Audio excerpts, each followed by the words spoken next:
अभी मेरी शादी को 2 महीने ही हुए थे कि मेरे पेट में हर वक्त दर्द रहने लगा था। एक दिन तबीयत बहुत बिगड़ गई तो मेरी सास और पति मुझे डॉक्टर के पास ले गए। डॉक्टर ने चेकअप किया तो उसकी बात सुनकर मेरे सर पर आसमान टूट पड़ा था। वह बोली, डिलीवरी का वक्त आ गया है, मरीजों को डिलीवरी वार्ड में ले चलो। मुझे लगा मेरा पति अभी मुझे तलाक दे देगा, मगर वह मेरा हाथ थाम कर बोला, घबराओ नहीं, सब ठीक हो जाएगा। मैंने एक बच्चे को जन्म दिया था और मुझे अभी तक यकीन नहीं हो रहा था कि मेरा ही बच्चा है, क्योंकि शादी से पहले मेरा किसी लड़के के साथ कोई चक्कर नहीं था। मैं उस बच्चे से हरगिज प्यार नहीं करती थी और असल में मुझे हैरानी तब होती थी जब मेरी सास मेरे सामने हाथ जोड़कर माफ़ी मांगती और रोटी जाती थी। एक दिन उसका राजमहलों करने के लिए मैंने सास के मोबाइल से अपने पति को मैसेज कर दिया। पति का जवाब पढ़कर तो मैं हैरान हो गई, क्योंकि मैं आईने के सामने खड़ी अपनी मुरझाए हुए वजूद को देख रही थी। मेरी आंखों के नीचे हल्की हल्की काली लकीर बन चुकी थी, सर के बाल भी सफ़ेद होने लगे थे और रंग ऐसा हो गया था कि देखकर ही दिल परेशान हो जाता था। मैं काफ़ी मोटी भी हो चुकी थी, जबकि मेरे कमरे में लगी तस्वीरों में तो न पहचान ही नहीं जाती थी। नर्म नाजुक चेहरा, सितारों की तरह रोशन आंखें। नया हर वक्त परेशान रहने लगी थी, क्योंकि मेरे उम्र के लगभग सभी लड़कियों की शादी हो चुकी थी, जबकि मैं अभी तक कुमारी थी। मेरी माँ मुँह से तो कुछ नहीं कहती, लेकिन मुझे मालूम था कि वह अंदर ही अंदर मेरे लिए परेशान रहती थी। मैं आईने के सामने खड़ी थी जब भाभी की आवाज़ आई। वह बोली, रेखा जाओ, चार्ज बन गई है, सब साथ बैठते हैं। मैं भी उनके साथ चल पड़ी थी। भाभी तेज तेज चलती थी, जबकि मैं लंगड़ा कर चलती थी। वह आगे निकल गई तो पीछे मुड़कर मुझे देखकर हंसते हुए बोली, जब से तुम्हारा भतीजा 2 साल का हुआ है मुझे हर काम जल्दी जल्दी करने की आदत पड़ चुकी है। मेरे साथ भाभी ने मेरा हाथ थाम बोली, अंजलि तुम मुझसे 6 महीने छोटी हो ना। उसने इस बात पे सर हिला लिया था। मैं साथ चलते हुए तो मैं बोली, तुम्हारी शादी तो 5 साल पहले ही हो चुकी है, क्योंकि तुम बहुत हसीन हो। देखो मैं आज तक अपने माँ बाप पर बोझ बनी बैठी हूँ, क्योंकि मैं लंगड़ी भी हो और मोटी भी। अंजलि एकदम परेशान हो गई। वह बोली, चुप करो रेखा, ऐसी बातें नहीं करते, भगवान सब बेहतर करेगा, तुम बिल्कुल भी फिक्र न करो, तुम्हारे लिए बेहतर ही पति ढूंढेगा। मैं चुप हो गई थी। शाम को मैं अपने कमरे में बैठी रामायण पढ़ रही थी जब मेरी भाभी भागती हुई कमरे में दाखिल हुई। वो बोली, रेखा जल्दी से कोई अच्छा सा ड्रेस पहनकर बाहर आ जाओ, तुम्हारे लिए रिश्ता आया है। मैं तो भाभी की तरफ देखती ही रह गई। मैं बोली, अंजलि मेरे लिए रिश्ता? वह कैसे? भाभी हंसने लगी और बोली, माँ जी ने रिश्ता लेकर आने वाली आंटी से बात की थी, वह लेकर आई है। मैं बोली, अंजलि क्या फ़ायदा तैयार होने का जब लड़के वाले मुझे रिजेक्ट करने वाले हैं। वह बोली, नाउम्मीदी वाली बातें मत करो, तुम पिटोगे मुझसे। देखो सुबह हमने तुम्हारे रिश्ते के लिए प्रार्थना की और अब रिश्ता आ गया। अगर हम प्रार्थना करेंगे तो वह तुम्हें पसंद भी कर लेंगे, हो सकता है हमारी प्रार्थना भी सफल हो जाए। मैं तैयार होकर बाहर आ गई तो एक लड़का और एक आंटी बैठी हुई थी। आंटी मुझे देखकर खुशी से उठकर खड़ी हो गई थी। उसने मुझे बड़े प्यार से अपने पास बुलाया, जबकि मैंने तिरछी नज़र से उस लड़के की तरफ देखा था। आज मुझे पहली बार यह एहसास हुआ था कि पहली नज़र की मोहब्बत किसे कहते हैं। वह लड़का भी मेरी तरफ देखकर मुस्कुरा दिया था। मेरे दिल से सच्ची दुआ निकली थी कि हे भगवान ये लोग मुझे पसंद कर लें। तभी आंटी बोली, हमें आपकी बेटी बहुत पसंद आई है, अगर आप कहें तो हम इसे अभी अंगूठी पहनाकर जाती है। तभी मैंने नज़र उठाकर उस लड़के की तरफ देखा था, वह अभी मुझे ही देख रहा था। माँ बोली, अगर यह बात मेरे हाथ में होती तो यकीनन आपको अंगूठी पहनाने की इजाज़त दे दी, मगर आप तो जानती हैं ना कि शादी ब्याह के मामले मतों के हाथ में होते हैं। रेखा के पिताजी जब ऑफिस से वापस आ जाएंगे तो उनसे बात करके मैं आपको कॉल कर देती हूँ। लोग चले गए थे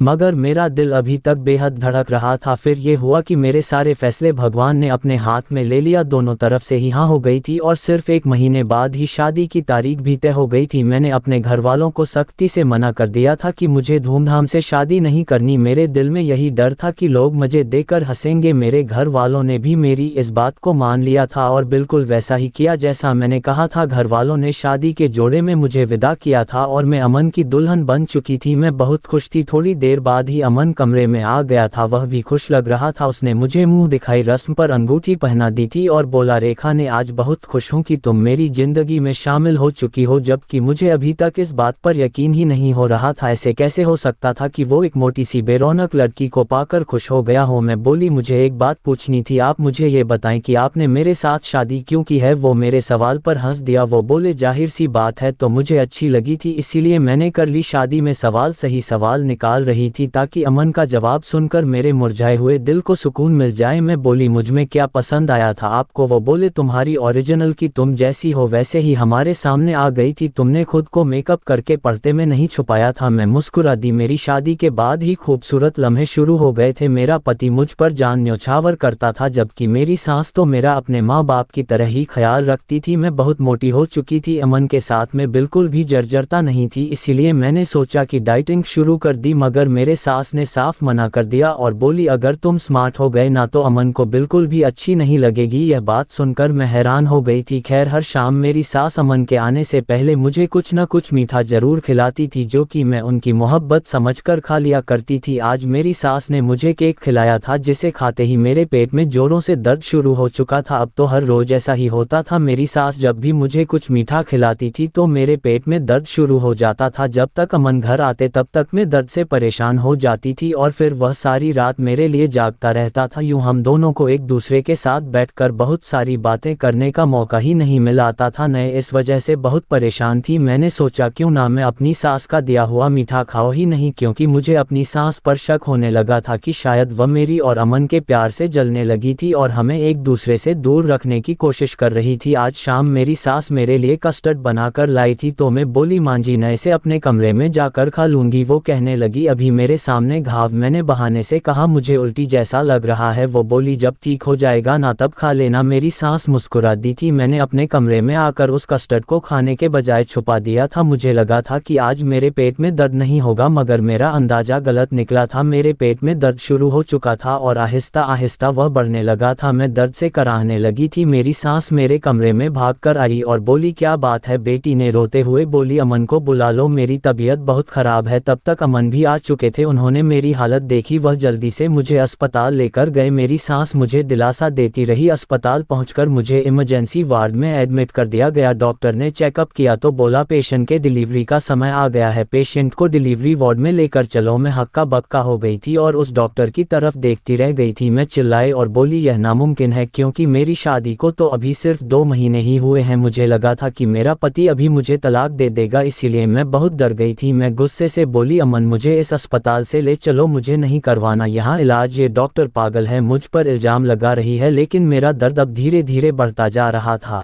मैं चीखने लगी थी। अमन ने जल्दी से मेरा हाथ थाम लिया और बोला, घबराओ नहीं, सब कुछ ठीक हो जाएगा। वह सब बाहर चले गए। मेरे डिलीवरी का वक्त शुरू हो गया था। 2 घंटे की कोशिश के बाद मैंने एक बच्चे को जन्म दिया, मगर मुझे अभी तक यकीन नहीं आ रहा था कि यह बच्चा मैंने ही जाना है। लेकिन मैंने अभी अपनी आंखों से अपने बच्चे को पैदा होते हुए देखा था, इसीलिए मुझे यकीन करना ही पड़ा। मैं दुख और गर्म से बेबस हो चुकी थी। मुझे समझ नहीं आ रहा था कि मैं अमन का सामना कैसे करूंगी। शायद अब मुझे तलाक दे देगा, बिरादरी में मेरी कितनी बेइज्जती होगी। यही बातें सोच कर मैं रोने लगी थी। थोड़ी देर हुई थी कि अमन और मेरी सास कमरे में आ चुके थे। दोनों बहुत खुश लग रहे थे। मेरी सास ने मुझे मुबारकबाद दी और बच्चा मेरे सामने करके बोली, देखो बहू, बेटा हुआ है, ये तो बहुत तुम गया है। मैंने मुंह फेर लिया था। मैं बोली, इसे मेरी आंखों के सामने से दूर ले जाएं। अमन बोला, क्या बात है रेखा, तुम्हें किस बात का शक हो रहा है?